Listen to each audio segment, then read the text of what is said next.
आते हैं dark as. तो याद रखिएगा, यूनान, रोम, फिर डार्क एज।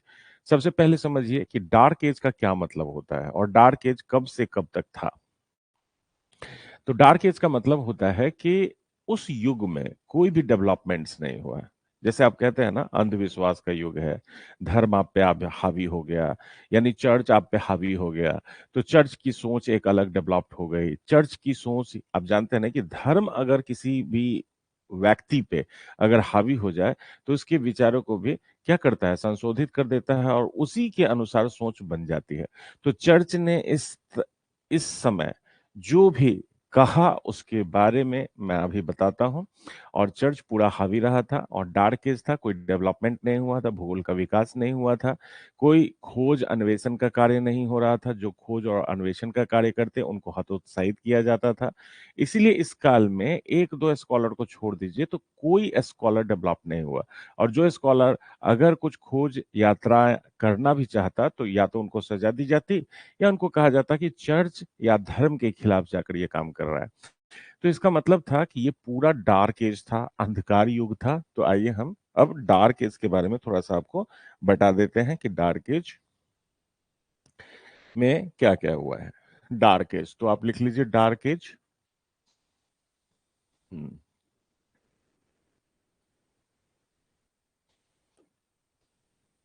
डार्क एज यानी अंधकार युग।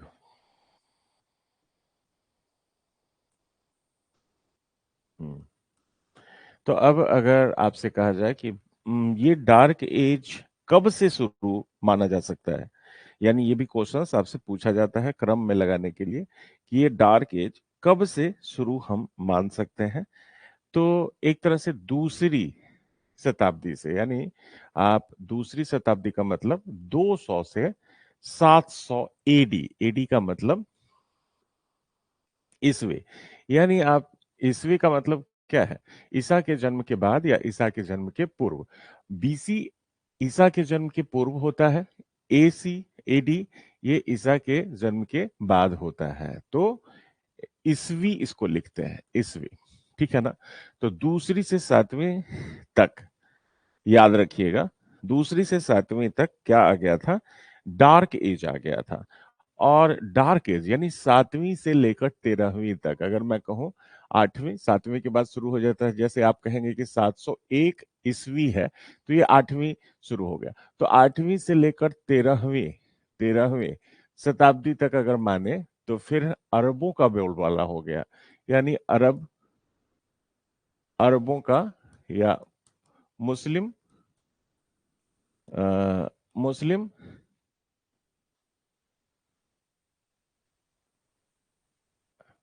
का विकास हुआ। यानी आप देखेंगे कि इसमें अरबों की भूमिका भूगोल में बढ़ जाती है। तो इसका मतलब है कि ये जो 200 से 700 ईस्वी के की बात हम कर रहे हैं, इसका मतलब हम डार्क एज की बात कर रहे हैं। किसकी बात कर रहे हैं, डार्क एज। तो इस युग में, हाँ इस युग में, यानी आप यहां लिख सकते हैं कि यहां आप लिख सकते हैं कि रोमन साम्राज्य के पतन के बाद, यहां पे लिख लीजिए रोमन साम्राज्य के पतन के बाद, के पतन के उपरांत, उपरांत याद रखिएगा, रोमन साम्राज्य के पतन के उपरांत, यानी 200 एडी से 700 एडी के बीच भौगोलिक ज्ञान में, भौगोलिक ज्ञान में कुछ खास वृद्धि नहीं हुई, कुछ खास वृद्धि नहीं हुई, वृद्धि नहीं हुई। अब मैंने आपको बताया कि क्यों नहीं हुई, क्योंकि इस समय चर्च का बोलबाला हो गया, समझ गए, और चर्च ने सबके विचारों को बदल दिया। तो इसका कारण अगर आपसे पूछा जाए, भाई इसका कारण क्या है, वृद्धि नहीं हुई, इसका कारण देखिए। पहला कारण क्या था, पहला कारण क्या था, अगर मैं आपसे कहूं कि कारण क्या हो सकता है, कारण क्या था, इसका कारण क्या था? तो पहला कारण तो लोगों के ऊपर धार्मिक भावनाएं प्रभावी हो गई। तो पहला कारण था कि लोगों के ऊपर धार्मिक भावनाएं, याद रखिएगा, धार्मिक भावनाएं हावी हो गई। याद रखिएगा, हावी हो गई यानी अर्थात चर्च ने विचारों को भ्रमित कर दिया। अर्थात चर्च ने विचारों को भ्रमित कर दिया। भ्रमित भ्रमित करने का मतलब होता है, भ्रमित करने का मतलब होता है कि उनकी एक अलग विचारधारा विकसित हो गई। और आप जानते हैं मनुष्य पे धर्म का सबसे ज्यादा प्रभाव पड़ा। दूसरा था चर्च की गलत सोच प्रभावी हो गई थी। तो यही चीज हमने आपको लिखा है। तो चर्च ने, दूसरा कारण था चर्च ने भौगोलिक ज्ञान तथा अन्वेषण को हतोत्साहित किया। अन्वेषण को हतोत्साहित किया। हतोत्साहित किया। समझ गए? तो दो मुख्य कारण था, उन्होंने गलत इंटरप्रिटेशन की थी। गलत इंटरप्रिटेशन की थी। तो याद रखिएगा इन चीजों को।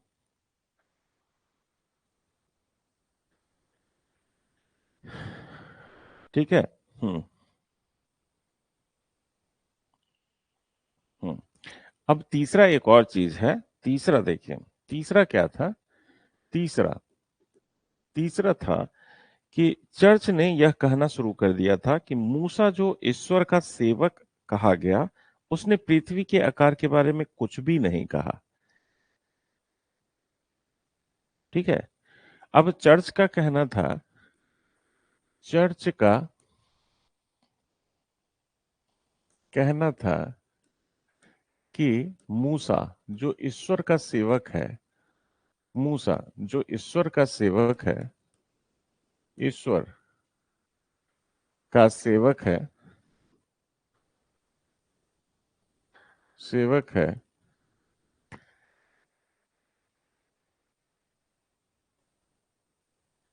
उसने पृथ्वी के आकार के बारे में कुछ भी नहीं कहा। उसने पृथ्वी के आकार के बारे में कुछ भी नहीं कहा। पृथ्वी के आकार के बारे में कुछ भी नहीं कहा है। कुछ भी नहीं कहा। आकार के बारे में कुछ भी नहीं कहा है।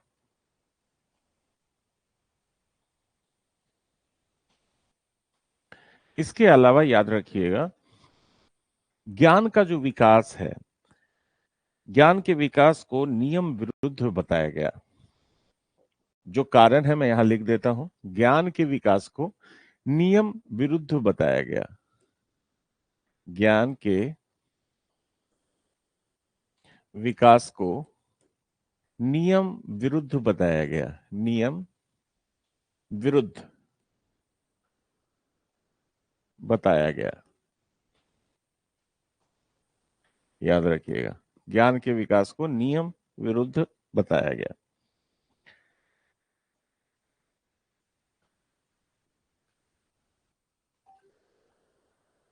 हाँ, ठीक है। उसके बाद आप देखेंगे कि हाँ,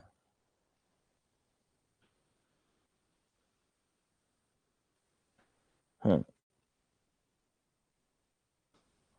उसके बाद आप देखेंगे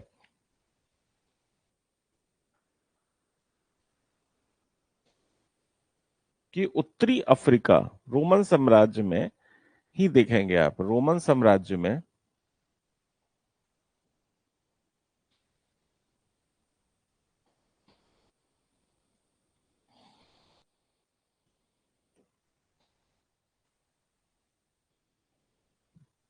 जो क्षेत्र थे इनके इंपॉर्टेंट, कौन थे? तो डासिया, गाल, गाल का मतलब क्या था? फ्रांस को कहते थे। फ्रांस को क्या कहते थे? गॉल। तथा स्पेन का जो क्षेत्र था रोमन साम्राज्य में, दासिया, गाल तथा स्पेन, ये सब बर्बर जाति के अधिकार क्षेत्र में चले गए।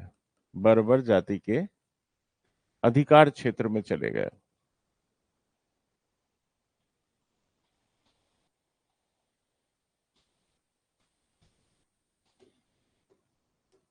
समझ गए? तो ये क्या है? बर्बर जाति के अधिकार क्षेत्र में, अधिकार क्षेत्र में ये चले गए। इसके अलावा आप देखेंगे कि उत्तरी जो अफ्रीका है, उत्तरी अफ्रीका, उस पे एक खास जाति का कब्जा हो गया। उत्तरी अफ्रीका में, उत्तरी अफ्रीका का मतलब जो भूमध्य सागर से लगा हुआ क्षेत्र है, उस पे वंडाल जाति का, उत्तरी अफ्रीका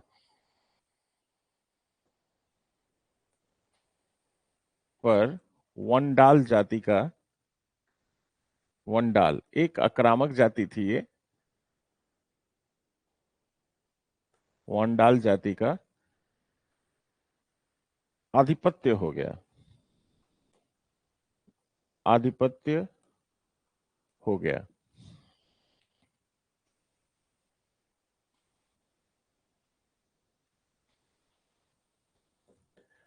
तथा ये अबिसिनियाई, अबिसिनियाई वासियों के अधिकार क्षेत्र, सॉरी, ये इसको हटा दीजिए, गया तथा आंतरिक भागों में, आंतरिक भागों में यात्राएं हतोत्साहित हो गई।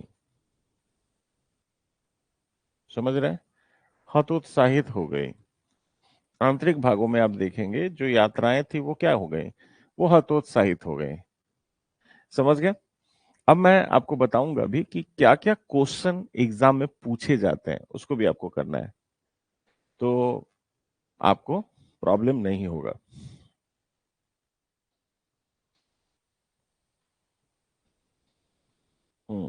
इसके अलावा आप देखेंगे जो मध्य पूर्व क्षेत्र है, जिस पे पहले चाल्डिया साम्राज्य था या बेबीलोन का साम्राज्य था, इन सब पे याद रखिएगा पूरा ही पर्सियंस, अरब और अबिसिनियाई वासियों के अधिकार में चले गए। तो मध्य एवं मध्य पूर्व दोनों को अगर मान लें, ये तो एक तो उत्तरी अफ्रीका वंडाल जाति के क्षेत्र में चला गया, तो अन्वेषण क्या हुआ? मुश्किल हो गया। क्योंकि अगर आप खोज रहे हैं तो कहाँ खोज रहे हैं? भूमध्य सागर एक बहुत बड़ा मार्ग प्रदान करता है, उधर से आप जा सकते हैं, या फिर आप स्वेज नहर जो वर्तमान में है, रेड सी से होके आप जा सकते हैं अन्वेषण के लिए। यहीं पे साम्राज्य थे, तो भूमध्य सागर एक अच्छा रूट था। अब भूमध्य सागर में उत्तरी अफ्रीका के क्षेत्र में अगर समुद्र पे कब्जा है वंडाल जाति का, तो उधर से कोई भी अगर यात्री जाए, स्कॉलर जाए, तो क्या होता था? वो डरता था उधर जाने से, क्योंकि उनको लूट लिया जाता था, उनके साथ दुर्व्यवहार किया जाता था, उनको मार दिया जाता था। तो लोग हतोत्साहित हो रहे थे अब अन्वेषण के लिए आगे, यानी 200 से 700 ईस्वी के बीच में। इसके अलावा अगर ये सोचते कि मध्य या हम पूर्व के क्षेत्र में जाएं, तो मध्य तथा पूर्वी क्षेत्र, मध्य पूर्व क्षेत्र, मध्य तथा मध्य पूर्वी क्षेत्र पर किसका कब्जा था? पर्सियंस का कब्जा हो गया था। पर्सियन, पर्सियन, या फिर आप देखेंगे अरब तथा अबिसिनियाई वासियों का, तथा अबिसिनियाई वासियों का कब्जा हो गया था।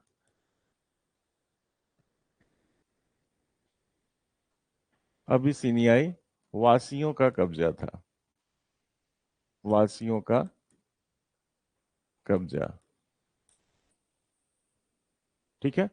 तो मध्य तथा मध्य पूर्व क्षेत्र पर पर्सियंस, अरब तथा अबिसिनियाई वासियों का कब्जा था। इन्होंने भी पूरब की तरफ अन्वेषण को हतोत्साहित कर दिया था। समझ गए? ठीक है।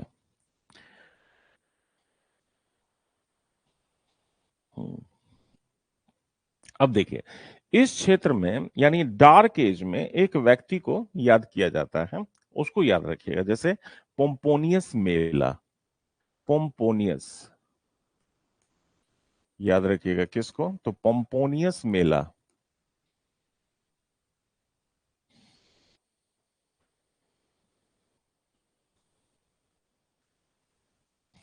अब इसका जो काल था याद रखिएगा 335 एडी, यानी ईस्वी से 391 एडी के बीच। अब ये थोड़ा सा स्कॉलर व्यक्ति था। यह क्या था, यह इस काल का, यह इस काल का यानी अंधकार युग का, अंधकार युग का यह अंतिम भूगोलवेता या खगोल शास्त्री था। अंतिम खगोल शास्त्री, ठीक है, खगोल शास्त्री, याद रखिएगा इसको। खगोल शास्त्री जिसने इतिहास और भूगोल को, जिसने इतिहास एवं भूगोल को, इतिहास और भूगोल का अध्ययन, याद रखिएगा, इतिहास और भूगोल का अध्ययन रक्षा के संदर्भ में, याद रखिएगा, अगर किसी क्षेत्र में रक्षा करना है हमें, इतिहास और भूगोल का अध्ययन रक्षा के संदर्भ में,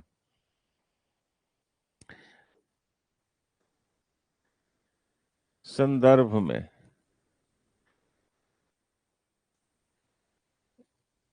विकसित कर किया था, विकसित किया था। तो याद रखिएगा, हम इसी को क्यों याद करते हैं, क्योंकि डार्क एज का एक यही व्यक्ति था जिसका थोड़ा सा जिक्र मिलता है कि इसने कुछ भूगोल में योगदान दिया था, जैसे मानचित्रण में या उसके कला में या खगोल विद्या में। लेकिन उसका पर्पस इतिहास में या भूगोल में इसलिए नहीं था कि हम भूगोल को आने वाली पीढ़ियों को एक जानकारी के रूप में दें। उस समय उसने मानचित्र का विकास या खगोल विद्या का विकास, इतिहास का विकास, ऐतिहासिक पृष्ठभूमि का विकास इसलिए किया था ताकि हम क्या करें, अपने आप को रक्षा कर सकें, यानी उस समय लोग सुरक्षित रह सकें, इस संदर्भ में वो विकसित कर रहा था, यानी डिफेंस इनका एक पर्पस था, याद रखिएगा। हाँ,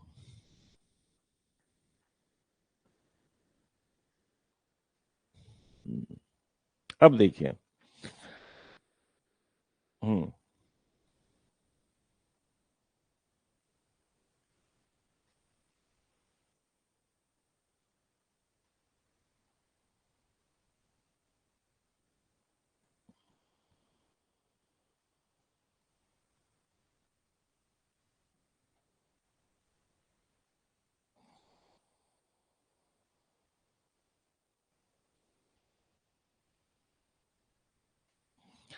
अब देखिए, इस डार्क एज के दौरान एक और चीज मैं आपको बता दूं।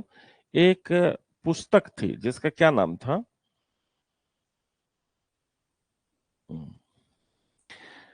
एक पुस्तक थी, याद रखिएगा, एक प्रसिद्ध पुस्तक जिसका जिक्र मिलता है, एक, यहाँ छोड़ दीजिए, ये जो है ना, एक प्रसिद्ध पुस्तक थी जिसका जिक्र मिलता है, जिसको लिखा था किसने, तो मैं आपको यहाँ पे लिख लेता हूँ।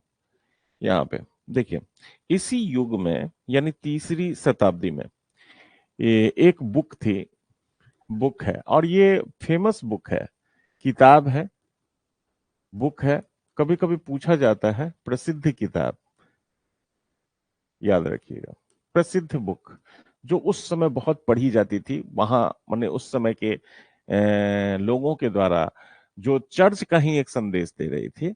हालांकि इसको किसने लिखा था मैं अभी बताता हूँ, इसका नाम था कॉलेक्टिव रेरम मेमोरबिलिज्म।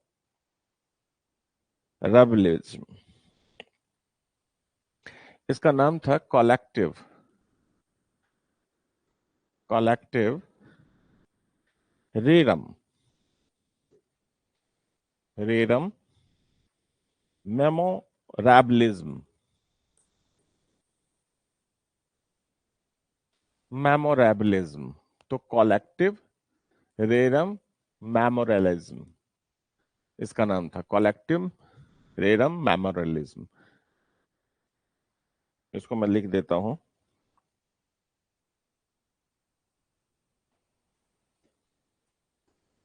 कलेक्टिव रेरम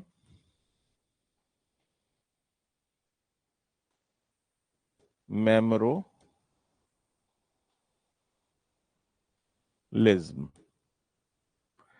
तो कलेक्टिव रेरम मेमोरियलिज्म, ये इसका नाम था। अब ये लिखा गया था किसके द्वारा? तो सेलेनिश के द्वारा। इससे लिख लीजिए, किसके द्वारा लिखा गया था? सोलिनुस। सोलिनुस। सोलिनिश उस समय क्या स्कॉलर माने जाते थे, लेकिन याद रखिएगा इसे सोलिनिश के द्वारा लिखा गया था। ये डार्क एज में प्रसिद्ध एक कृति थी, याद रखिएगा, कलेक्टिव रेरम मेमोरियलिज्म। समझ रहे हैं? तो डार्क एज की एक बुक सबसे प्रसिद्ध है, कौन सी? कलेक्टिव रेरम मेमोरियलिज्म। और हमने अभी आपको क्या बताया कि इस वक्त जितनी भी किताबें पब्लिश हो रही थी, उसका उद्देश्य भूगोल के ज्ञान में वृद्धि नहीं था। जैसे मैंने आपको कहा कि पोम्पेनियस मेला को डार्क एज का एक अच्छा भूगोलवेता या इतिहासकार माना जाता है। क्यों? इसलिए माना जाता है क्योंकि उन्होंने रक्षा के संदर्भ में भूगोल या इतिहास का वर्णन किया था, लेकिन उन्होंने ये उद्देश्य नहीं रखा था कि इसमें हमारी ज्ञान की वृद्धि हो रही है, क्योंकि चर्च का इतना ज्यादा वैचारिक मतभेद था कि किसी की हिम्मत नहीं थी कि हम खोज या अन्वेषण को आगे बढ़ाएं। क्योंकि पृथ्वी के बारे में चर्च का कहना था कि जो पृथ्वी के बारे में चर्च ने यानी ईसा ने कुछ भी नहीं बताया है, इसलिए इन सबको हतोत्साहित करना उनका काम था। अब देखिए, जो सोलोनिश के द्वारा लिखा गया पुस्तक था, इसमें क्या क्या चीजें थी जिससे और ज्यादा हतोत्साहित हुए लोग। अब इसमें क्या किया गया, तो देखिए इसमें किन किन चीजों के बारे में उल्लेख है। पहला तो आश्चर्यजनक पदार्थों को एकत्रित करना, इसके बारे में क्या था, इसका उद्देश्य क्या था? ये देखिए, इसमें ये जो पुस्तक था, इसमें विश्व का सामान्य वर्णन प्रस्तुत किया। विश्व का सामान्य वर्णन, ये पुस्तक जो था, विश्व का समान वर्णन प्रस्तुत किया। ठीक है। दूसरा दूसरा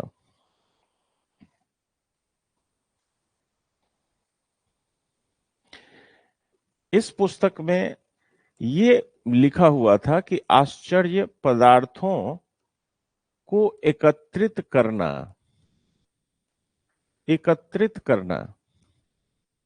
तथा उसका वर्णन करना, उसका वर्णन करना। समझ गया?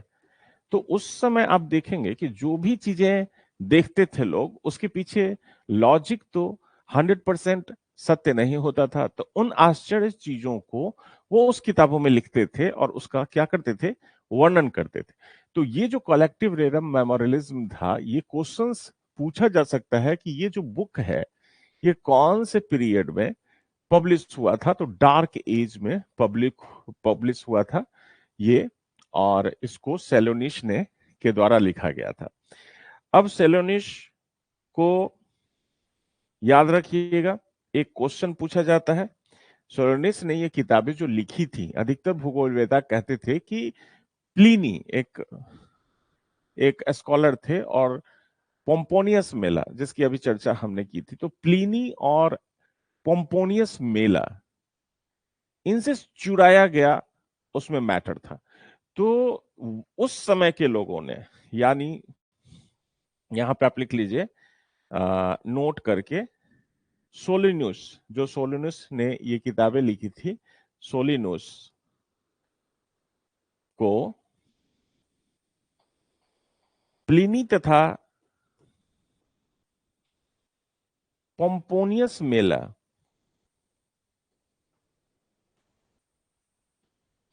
पोम्पोनियस मेला का साहित्य चोर कहा गया था? साहित्य चोर। तो ये क्वेश्चन इंपॉर्टेंट है, याद रखिएगा।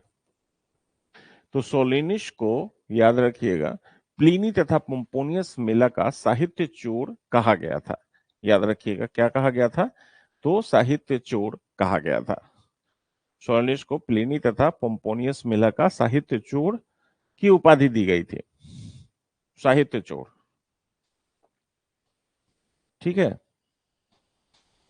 तो अब देखिए, ज्यादातर किताबें किस चीज का उल्लेख कर रही थी? तो आश्चर्य पदार्थों और उसका वर्णन कर रही थी, ठीक है। तो कुछ विद्वान हैं इस पीरियड के, आप देखेंगे, या तो पोम्पोनियस मेला को देख सकते हैं, या फिर आप सोलिनियस को देख सकते हैं। इन लोगों ने कुछ काम किया था, लेकिन इनको भी काफी हतोत्साहित होना पड़ा था। अब इस समय, याद रखिएगा,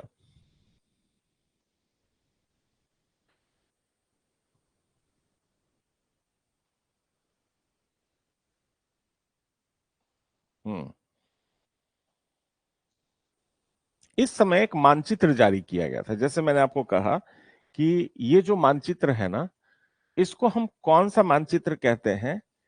टी इन ओ। याद रखिएगा, टी इन ओ। याद रखिएगा, टी इन ओ। टीओ मानचित्र कहते हैं इसको, याद रखिएगा। तो डार्क एज में कौन सा मानचित्र था, इसके बारे में क्वेश्चंस बहुत ज्यादा पूछा जाता है। तो यहां पे आप इसका थोड़ा सा हम वर्णन कर देते हैं, क्योंकि क्वेश्चन इससे काफी पूछे गए हैं। अब आइए,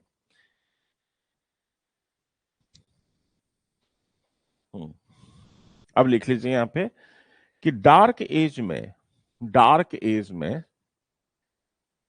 अंधकार युग में मानचित्र कल्पना पे आधारित थे। कल्पना पर आधारित थे। कल्पना पर आधारित थे, याद रखिएगा। डार्क युग में मानचित्र कल्पना पर आधारित थे, तथा यह काल टीओ मानचित्र का काल था। तथा यह काल टी टीओ मानचित्र, ये याद रखिएगा, काल टीओ मानचित्र का काल था। टीओ मानचित्र का काल था, याद रखिएगा। ये कौन से मानचित्र का काल था? तो टीओ मानचित्र का काल था। अब देखिए, टीओ मानचित्र का वर्णन यहां मैं आपको बता देता हूं, टीओ मानचित्र के बारे में, क्योंकि इससे क्वेश्चन काफी पूछे गए हैं। टीओ मानचित्र का वर्णन यहां पे देख लीजिए, क्योंकि क्वेश्चन इससे पूछे जाते हैं। टीओ मानचित्र अभी दिखाया ना।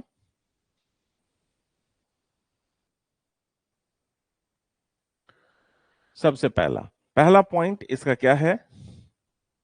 बसे हुए जो विश्व है उसको सागर से घिरा एक गोल में दिखाया गया है।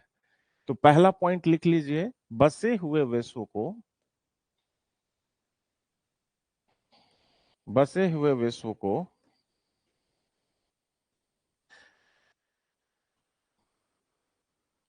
सागर से घिरी एक गोले में दिखाया गया है। सागर से घिरी एक गोले में दिखाया गया है। एक गोले में दिखाया गया है।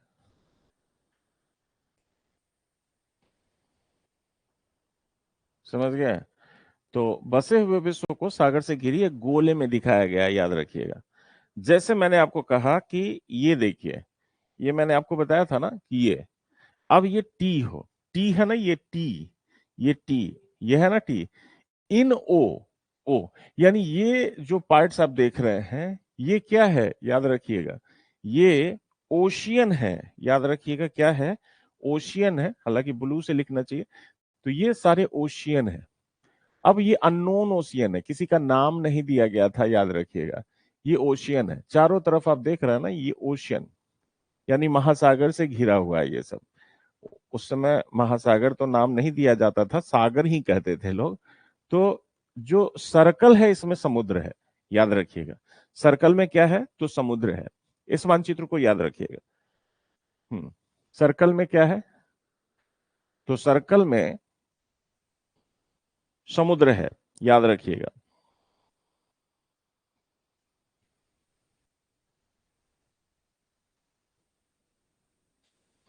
अब देखिए चित्र के मध्य में क्या था।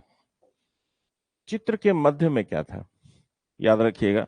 चित्र के मध्य में टी में, चित्र के मध्य में टी में, ये क्वेश्चन सब पूछे गए हैं। चित्र के मध्य में टी, टी जो है, टी, टी में सागरों को दिखाया जाता था। टी में सागरों को दिखाया जाता था, सागरों को दिखाया जाता था, याद रखिएगा। टी के मध्य में सागरों को दिखाया जाता था। हाँ, जिसमें टी के ऊपरी भाग, टी के ऊपरी भाग में, याद रखिएगा, एजियन सागर, एजियन सागर, कौन सा सागर? एजियन सागर, लाल सागर तथा नील नदी, याद रखिएगा, नील नदी को दिखाया गया। ठीक है, तो यहां क्वेश्चन क्या बनता है मैं आपको बता देता हूं। जो टी है, पूछा जाता है जो टी है उसके ऊपरी भाग में कितने सागरों की चर्चा की गई है या दिखाया गया है। तो तीन सागर, एजियन सागर, दूसरा लाल सागर, और तीसरा, पहले नील नदी को भी एक समुद्र ही मान लेते थे, तो नील नदी को दिखाया गया है। तो दो सागर और एक नदी, वर्तमान में ये नदी है, पहले लोग इसको क्या मानते थे? तो पहले कहते थे नील नदी यार समुद्र जैसा ही दिखता है, समझे। तो इसको पार करने की किसी की क्षमता नहीं थी। हाँ, नील नदी के चारों तरफ सिविलाइजेशंस का डेवलपमेंट हो रहा था, याद रखिएगा।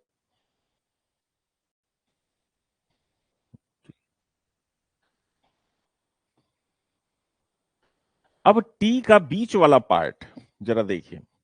टी का जो मध्य वाला पार्ट था, याद रखिए, टी का, टी का स्कंध वाला पार्ट, स्कंध किसको कहते हैं? तना, तना वाला पार्ट वाले भाग को भूमध्य सागर द्वारा दिखाया गया था। किसके द्वारा? तो भूमध्य सागर, भूमध्य सागर द्वारा दिखाया गया। याद रखिएगा, किसके द्वारा दिखाया गया? भूमध्य सागर द्वारा दिखाया गया था। तो टी का जो स्कंध था, तना वाला भाग, भूमध्य सागर द्वारा दिखाया गया था। ठीक है, अब इसमें पूछा जाता है कि इसमें कितने महाद्वीपों को दिखाया गया था। तो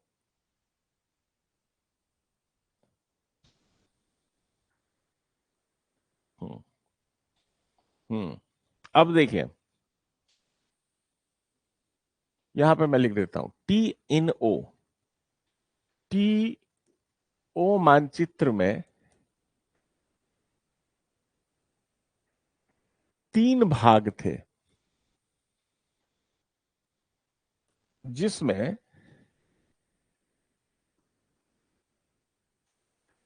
आधे भाग, आधे भाग में एशिया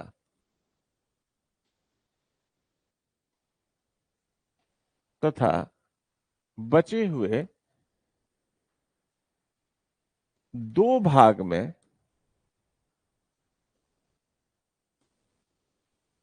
अफ्रीका एवं यूरोप को दिखाया गया।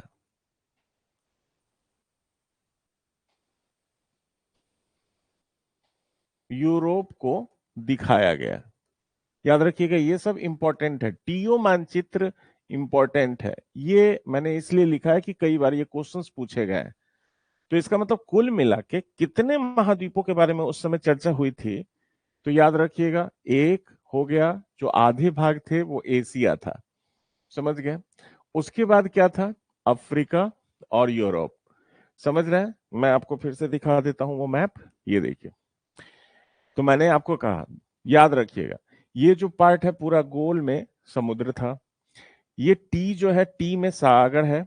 एक तरफ आप देखेंगे, यहां पे आप देखिएगा, लाल सागर की चर्चा है, एजियन सागर की चर्चा है और नील नदी की चर्चा है यहाँ। इसमें जो स्कंद है, इसका तना है, ये मेडिटेरियन सी है।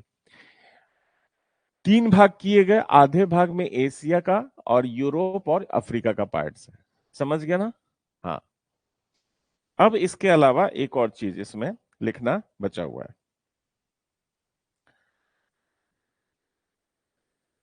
हम्म, अब देखिए, आवासीय जो विश्व है, जो आवास है, हर जगह तो आवास है नहीं, हर जगह रहने लायक स्थान तो था नहीं, तो कहा गया आवासीय विश्व, आवासीय विश्व के मध्य में, के मध्य भाग में,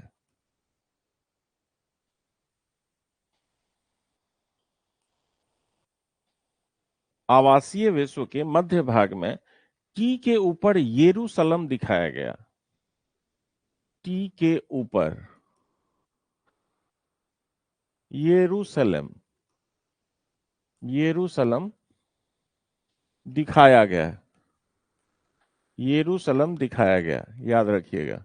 आवासीय विश्व के मध्य भाग में टी के ऊपर यरूशलम दिखाया गया। हम्म, ठीक है। इसके अलावा याद रखिए, आवासीय विश्व की सीमा से आगे, आवासीय विश्व की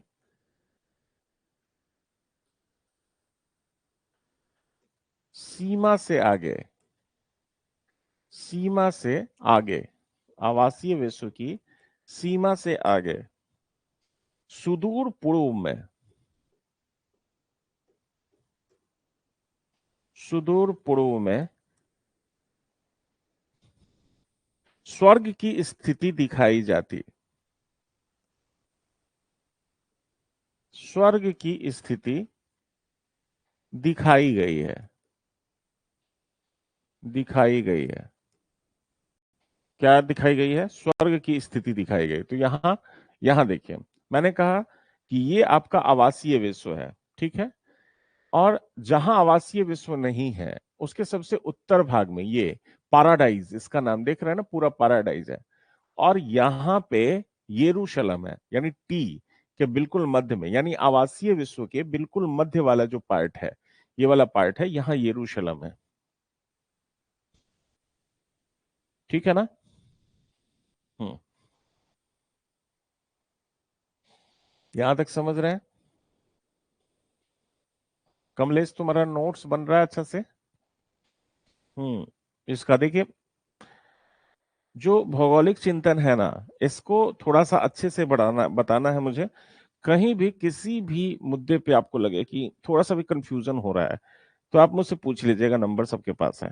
थोड़ा सा भी, देखिए, मेरा कहना है कि पूरा कॉन्सेप्ट अच्छी तरह से जब आपका डेवलप्ड हो जाएगा, उसके बाद आप क्वेश्चन जितना प्रैक्टिस करेंगे, जितना प्रैक्टिस करेंगे, फिर आपको डर नहीं लगेगा एग्जाम से, आपका डर खत्म हो जाएगा एग्जाम से। एक बार तो मेहनत करना पड़ेगा, समझ गए। एक बार मेहनत करना पड़ेगा,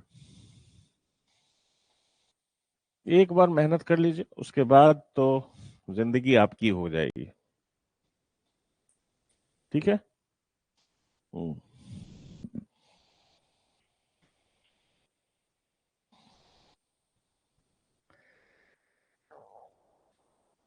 अब पूछा जाता है कि इस मानचित्र में कौन से पशु को भय के लिए दिखाया गया है, कौन से पशु को भय के लिए दिखाया गया है। तो भय के लिए कौन से पशु को दिखाया गया है इसमें, तो ये लिख लीजिए। तो इस मानचित्र में लिख लीजिए, इस मानचित्र में, इस मानचित्र में पशु ड्रैगन दिखाया गया है, पशु ड्रैगन, दिखाए गए हैं।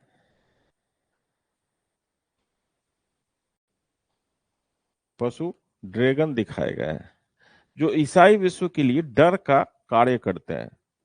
जो ईसाई विश्व के लिए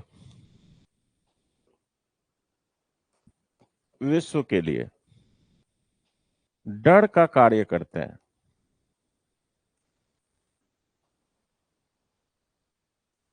ठीक है, तो ड्रैगन याद रखिएगा, ड्रैगन ड्रैगन इसमें दिखाया गया है, ड्रैगन को। ठीक है ना। अब देखिए मैं आपको बता देता हूं टीओ मानचित्र में क्या क्या क्वेश्चंस अभी तक पूछे गए हैं। सबसे पहला कि जो गोला है, यानी ओ जो है, टी इन ओ में क्या प्रदर्शित किया गया है। तो ये एक इंपॉर्टेंट क्वेश्चन है, इसको याद रखिएगा, ये इंपॉर्टेंट क्वेश्चन है। दूसरा पूछा गया है कि इसमें कितने सागर का वर्णन किया गया है। तो सागर दो ही है, एजियन सागर, लाल सागर, और जो उसका टी का ऊपरी भाग है उसमें याद रखिएगा नील नदी की भी को भी इंडिकेट किया गया है। ये क्वेश्चन बहुत इंपॉर्टेंट है, कई बार पूछा गया है कि वेरी इंपॉर्टेंट क्वेश्चन कि जो टी है, टी का जो स्कंद है, तना है, उसमें कौन से सागर की चर्चा है। तो भूमध्य सागर याद रखिएगा। सॉरी, मैंने आपको कहा कि कितने सागर टी इन ओ में है। तो एजियन सागर, लाल सागर और भूमध्य सागर तीन है, और एक नदी नील नदी को दिखाया गया है, याद रखिएगा, ये इंपॉर्टेंट है। टी इन, उसके बाद याद रखिएगा, वैसे ये टी मानचित्र सब इंपॉर्टेंट है, ये भी पूछा गया है और ये भी पूछा गया क्वेश्चन है, ये भी। और ये आप देखेंगे ये भी इंपॉर्टेंट है, ये भी क्वेश्चंस पूछा गया है। ड्रैगन दिखाए गए हैं जो ईसाई विश्व के लिए डर का कार्य करते हैं। ठीक है, यहां तक।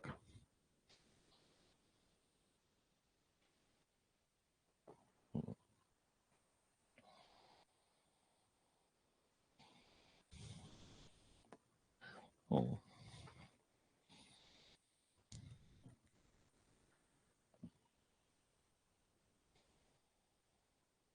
समझ गए। तो यहां तक समझ रहे हैं आप, यहां तक समझ रहे हैं आप, तो कोई दिक्कत ही नहीं है। टी के ऊपर यरूशलेम दिखाया गया है।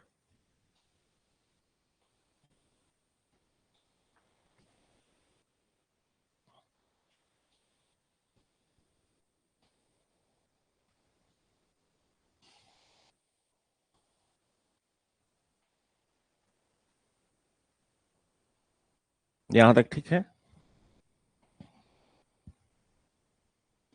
हम्म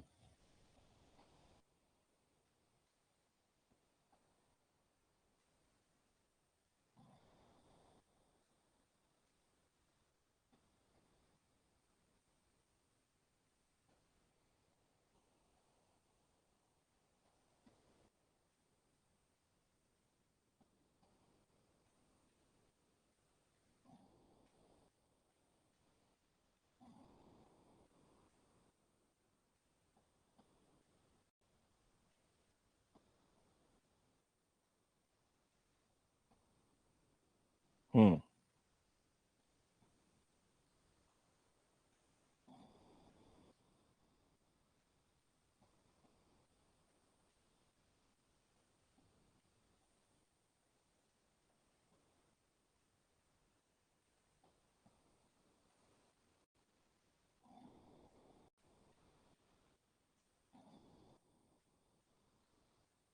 हो गया।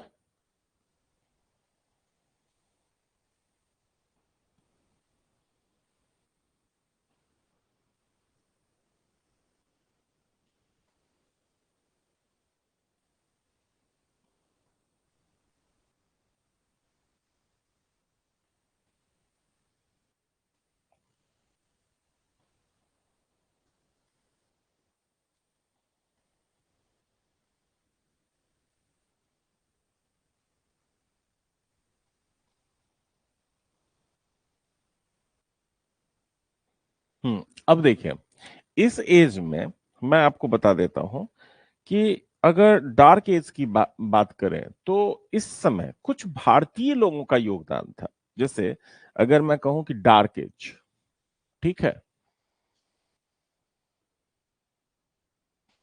डार्क एज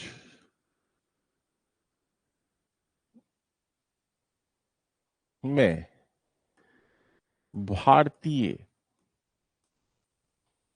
का योगदान कुछ दिखता है, भारतीयों का योगदान कुछ दिखता है। अब ये कौन सा, तो देखिए, एक तो आप जानते हैं कि आर्यभट्ट के बारे में, आर्यभट्ट इसी दौरान थे। लेकिन डार्क एज का मतलब जिस हम जिस पीरियड की बात कर रहे हैं, उस पीरियड में जो खोजा गया विश्व था, जहां सिविलाइजेशन ज्यादा थे, वहां पे डार्क एज पूरा था। लेकिन इस दौरान भारत में अगर मैं बात करूं कि 476 एडी की बात करूं, ईस्वी की बात करूं, तो इस समय आर्यभट्ट का योगदान था। और आर्यभट्ट आप जानते हैं, उनका भूगोल में महत्वपूर्ण योगदान था। पृथ्वी का गोलाकार, गोला आकार, आर्यभट्ट शून्य की खोज, आर्यभट्ट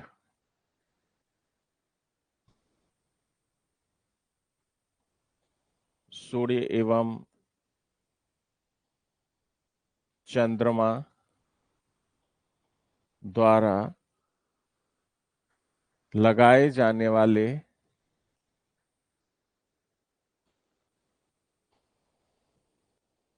सूर्य तथा चंद्रमा द्वारा लगाए जाने वाले ग्रहण को वैज्ञानिक रूप दिया, को वैज्ञानिक रूप दिया था। ठीक है, वैज्ञानिक रूप दिया। उसके बाद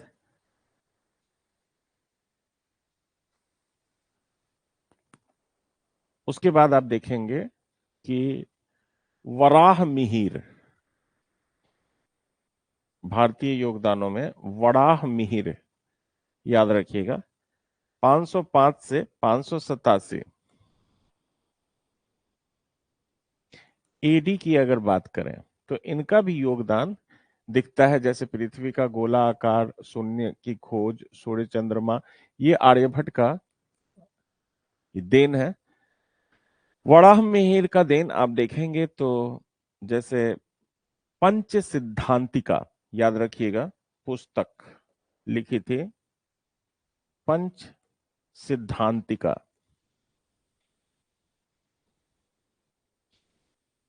पंच सिद्धांतिका, याद रखिएगा। और इसमें खगोलीय और भौगोलिक विषयों को समझाया गया था। इसमें क्या किया गया था? खगोलीय तथा भौगोलिक विषयों को समझाया गया था, भौगोलिक विषयों को समझाया गया था। समझ गए किसको समझाया गया था? तो भौगोलिक तथा खगोलीय तथा भौगोलिक विषयों को समझाया गया था। ठीक है,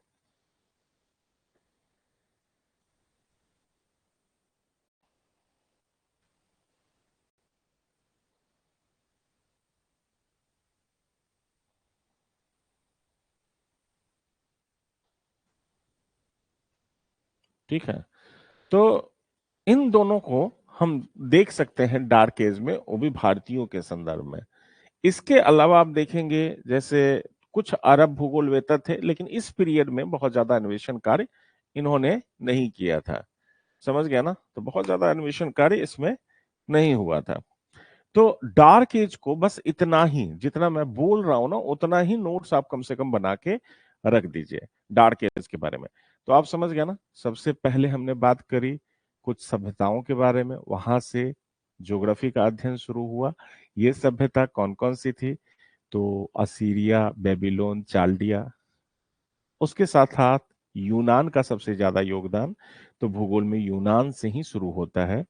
अगर 3000 से लेकर बीसी से लेकर अगर 30 बीसी तक, 30 बीसी तक आप देखेंगे तो इन्हीं लोगों का समय था। उसके बाद आप देखेंगे 30 बीसी के बाद और दूसरी शताब्दी तक, यानी लगभग आप समझिए 250 सालों तक लगभग रोमन साम्राज्य का कब्जा रहा। तो रोमन का स्ट्रैबो और टॉलेमी के बारे में हमने आपको बताया। और उसके बाद फिर डार्क एज में आप याद रखिएगा कि सेलिनुस और जो पोम्पोनियस मेला है, इसके बारे में थोड़ा सा आपको नॉलेज रखना है। और डार्क एज में जो क्वेश्चंस पूछा जाता है वो टी इन ओ मानचित्र से पूछा जाता है। उस पूरे टी इन ओ मानचित्र को पढ़ लीजिए। क्या है इसमें? कुछ नहीं है। मैंने कहा ओ में सागर है, टी में 3 सागर है, रेड सी, मेडिटेरियन सी और यूगजियन सी। एक नील नदी भी इसमें दिखाया गया है। स्कंद तना में, स्टेम में मेडिटेरियन है और ऊपरी भाग में 2 समुद्र, एजियन सी और याद रखिएगा कौन सा सी है? लाल सागर, रेड सी और नील नदी है। इसके अलावा यरूशलेम मध्य में है और टॉप पे हमने पैराडाइज यानी स्वर्ग को माना है। तो याद रखिएगा, इस तरह से आप इस नोट्स को तैयार कर लीजिए। तो कल से हम भारतीय भूगोलवेताओं के योगदान पर चर्चा करेंगे। देखिए, मैं आपको बता दूं कि जैसे दूसरी शताब्दी से लेकर 7वीं शताब्दी तक तो डार्क एज था। लेकिन जैसे ही 7वीं शताब्दी से आगे बढ़ते हैं, 8वीं शताब्दी से लेकर 13वीं शताब्दी तक अगर कंप्लीट करें, क्योंकि उसके बाद 14वीं शताब्दी शुरू हो जाती है, तो फिर खोज और अन्वेषण का काल आ जाएगा, डिस्कवरी आ जाएगा। जैसे ऑस्ट्रेलिया महाद्वीप, भारत की खोज, कोलंबस ने फिर वहां का खोजा, अमेरिका की खोज की। या फिर आप देखेंगे तो फिर उसके बाद अरब जैसे ही समाप्त होंगे, खोज और अन्वेषण वाला आ जाएगा। उसके बाद मॉडर्न युग आ जाएगा। तो मॉडर्न युग में हम बोल्ट रीडर फिर आ जाएंगे। उसके बाद हम फिर शुरू करेंगे, फिर संप्रदाय बन जाएंगे। संप्रदाय का मतलब क्या होता है? फ्रांस के लोगों ने संभववादी विचारधारा दिया, जर्मनी के लोगों ने नियतिवादी विचारधारा दिया, अगस्ट काम्टे ने पॉजिटिविज्म दिया। तो बहुत सारी चीज आ जाएंगे, टेक्निकल वर्ड सब आ जाएंगे। तो उसको हम सीखने की कोशिश करेंगे। और फिर हम इसी बीच देखेंगे कि जो मॉडर्न युग में ड्वेलिज्म चला, द्वैतवाद चला। द्वैतवाद का मतलब होता है अपना जो विचार है उसको आप सामने में रखिए, लेकिन उस विचार के पैरेलल, उसके विपरीत भी कोई विचार चल रहा है। तो अगर विश्व है तो विश्व में भूगोल के प्रति 2 विचारधाराएं समान रूप से चलती चली जाती हैं। एक संप्रदाय मानता है कि भूगोल को इस ढंग से पढ़ना चाहिए, एक समुदाय मानता है कि भूगोल में ये चीजें होनी चाहिए। अब मैं आपको बता दूं, जैसे भूगोल या इतिहास या दर्शन, फिलॉसफी, ये सब सब्जेक्ट नहीं था। ये सब पहले ज्ञान था, जानकारी थी। पहले लोग विषय क्या मानते थे? विषय था ही नहीं, अलग स्पेशलाइजेशन तो था नहीं। जैसे आप देखेंगे अरस्तु इतिहास के बारे में भी बताते हैं, इतिहास में भी पढ़े जाते हैं, भूगोल में भी पढ़े जाते हैं। आप देखेंगे कि जो पहले के स्कॉलर है प्लेटो, उनका सिद्धांत हम भी पढ़ते हैं, इतिहास वाले भी पढ़ते हैं, सोशियोलॉजी में भी पढ़े जाते हैं। तो पहले क्या था कि सब जानकारी एक जानकारी थी, हम बस क्षेत्र में जान रहे हैं, हम समझ रहे हैं। लेकिन इसका जो डिफरेंशिएशन हुआ है कि ये भूगोल होगा, इसका क्षेत्र यहाँ से यहाँ तक होगा, इतिहास होगा, इसका क्षेत्र यहाँ से यहाँ होगा, ये दर्शन है, इसमें इस चीज को पढ़ेंगे। वास्तव में इन सब के स्कॉलर पहले एक ही हुआ करते थे। तो हम मॉडर्न युग में जब जाएंगे, तब आपकी ज्योग्राफी बहुत ज्यादा स्ट्रांग होगी। क्यों? क्योंकि वहां से विचारधाराएं, पैराडाइम्स और जितने भी सारी चीजें हैं वो आनी शुरू हो जाएगी। तो मजा आपको मॉडर्न एज में आएगा। यहाँ तक तो बहुत सारी चीजें हैं, फैक्ट है। अरब भूगोलवेताओं के बारे में भी हम बताएंगे बहुत सारी चीज जो आपको फैक्ट लगेगा। फैक्ट का मतलब आपको याद करना पड़ेगा। तो यहाँ थोड़ा सा बोरिंग होगा। लेकिन जब आधुनिक युग में आएंगे, हम बोल्ट रीडर के बाद हम चर्चा करेंगे, डुअलिज्म की चर्चा करेंगे, बहुत सारी चीजों की चर्चा करेंगे, किताबों की चर्चा करेंगे, तो उसमें आपको लगेगा कि नहीं, इंटरेस्ट आ गया। तो ज्योग्राफिकल थॉट ऐसा नहीं है कि आपको, आपका कमजोर है, आपने इंटरेस्ट इसमें पैदा नहीं किया, नहीं तो बहुत इंटरेस्टिंग चीज है ये। ठीक है, तो आज की क्लास यहीं समाप्त होती है, फिर हम आगे आएंगे नेक्स्ट क्लास में। Thank you very much.